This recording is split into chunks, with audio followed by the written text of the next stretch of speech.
Hello friends, this video on direct and indirect speech part 6 is brought to you by examfear.com. No more fear from exam. ये हो गया interrogative sentences. अब हम next देखेंगे imperative sentences. Imperative sentences क्या होता है? जो भी सेंटेंसेस में हम कुछ रिक्वेस्ट करते हैं, कुछ ऑर्डर करते हैं, कुछ कमांड देते हैं, जैसे कि close the door, get me a glass of water, please do this for me.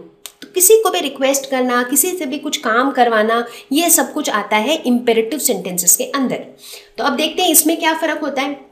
तो नॉर्मली इम्पेरेटिव सेंटेंसेस में जो रिपोर्टिंग वर्ब्स हम यूज़ करते हैं वो हम यूज़ करते हैं ऑर्डर्ड, रिक्वेस्टेड, एडवाइज्ड, सजेस्टेड। इस तरह के वर्ड्स को हम रिपोर्टिंग वर्ब की तरह यूज़ करते हैं depending upon the context of the sentence. कि ऑर्डर्ड कहाँ पे यूज़ करेंगे और रिक्वेस्टेड कहाँ पे यूज़ करेंगे वो डिपेंड करेगा, सेंटेंस वो वेरी करेगा सेंटेंस टू सेंटेंस। बट इस तरह के वर्ड्स को ही हम रिपोर्टिंग वर्ब्स की तरह यूज़ करेंगे।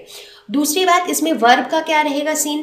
जो वर्ब रहेगा उसका हमेशा यही फॉर्मेट रहेगा, to plus basic form of the verb, जैसे कि to talk, to run, to give. इस तरह के फॉर्म में ही वर्ब्स रहेंगे। शायद आपको इतने अच्छे से समझ में नहीं आया होगा अभी तक। ठीक है, तो हम एक एग्जाम्पल लेते हैं, जैसे कि the manager said to the clerk, do it as soon as possible. इसमें क्या हो रहा है? पहले तो आप सेंटेंस को पढ़िए, ये समझिए कि ये किस तरह का सेंटेंस है। तो ये सेंटेंस को पढ़ के ही हमें समझ में आ रहा है कि मैनेजर जो है वो क्लर्क को कुछ ऑर्डर दे रहा है कि इस काम को जल्दी से जल्दी करो। ठीक है, तो ये एक ऑर्डर है। तो चूंकि ये ऑर्डर है तो हम कौन सा रिपोर्टिंग वर्ब यूज करेंगे? ऑर्डर्ड। तो इसको जब हम लिखेंगे इनडायरेक्ट स्पीच में तो हम लिखेंगे the manager ordered the clerk. तो देखिए हमने यहाँ पे ऑर्डर्ड रिपोर्टिंग वर्ब यूज किया। उसके बाद क्या लिखेंगे? To do that as soon as possible. तो आप वर्ब का फॉर्म देखिए, पहले वर्ब था डू, डू को हमने चेंज कर दिया टू डू में, टू डू। अब इट जो है वो दैट में चेंज हो जाएगा क्योंकि हमारा रिपोर्टिंग वर्ब पास्ट टेंस में है, तो ये पूरा चीज पास्ट टेंस में होगा। तो इट भी जो है वो दैट में चेंज हो जाएगा, जैसा कि हमने पढ़ा था अपना स्टेप नंबर 3 के हिसाब से। ठीक है ना?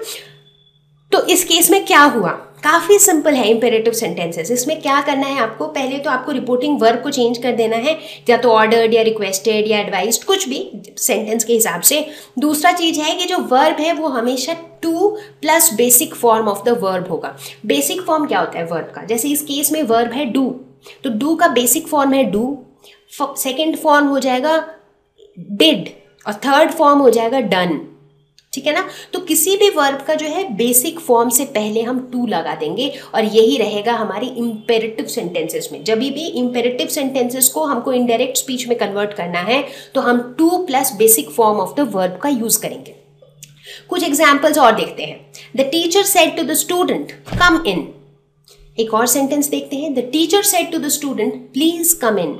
दोनों में क्या फर्क है तो दोनों ही इम्पेरेटिव सेंटेंस, क्योंकि दोनों में ही कुछ ऑर्डर या कुछ मतलब किसी और से कुछ करवाया जा रहा है। लेकिन पहले सेंटेंस में टीचर एक तरह से ऑर्डर दे रही है कि अंदर आ जाओ। दूसरे सेंटेंस में चूंकि प्लीज है, जैसा लग रहा है जैसे टीचर रिक्वेस्ट कर रही है कि प्लीज अंदर आ जाओ, है ना?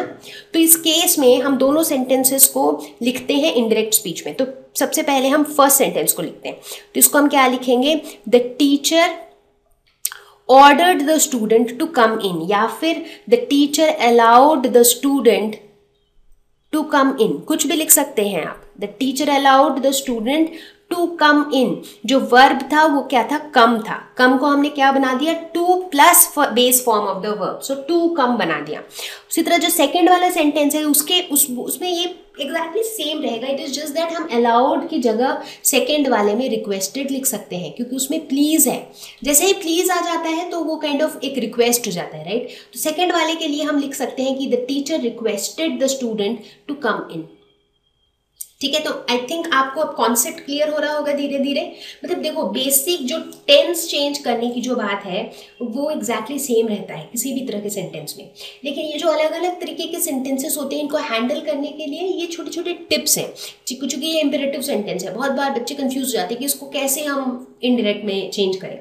तो बस दो ही चीजें याद रखनी है, रिपोर्टिंग वर्ब यूज करो सही वाला, और दूसरा क्या है कि वर्ब जो है वो to plus base form of the verb. बस दैट्स इट। इतना आपको पता है तो यू आर डन। हम कुछ एग्जाम्पल्स देखते हैं। He told close the door. ये क्या हो रहा है यहाँ पे?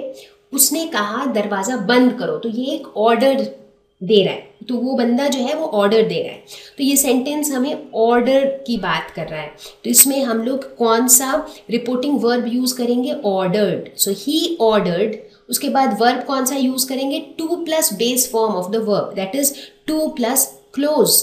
ही ordered to close the door. Simple, काफी सिंपल है नहीं, इसमें ज्यादा कुछ है ही नहीं। सही वाला रिपोर्टिंग वर्ब और उसके बाद to plus base form of the verb. Thank you. Please visit examfear.com for free quality education. You can learn with a simple 4-step learning process wherein you can watch video lessons, you can ask your questions, you can refer notes, and you can take a free online test. We have content for class 6 to 12 on physics, chemistry, mathematics, and biology along with practical videos. So please subscribe to our channel for daily updates. Thank you.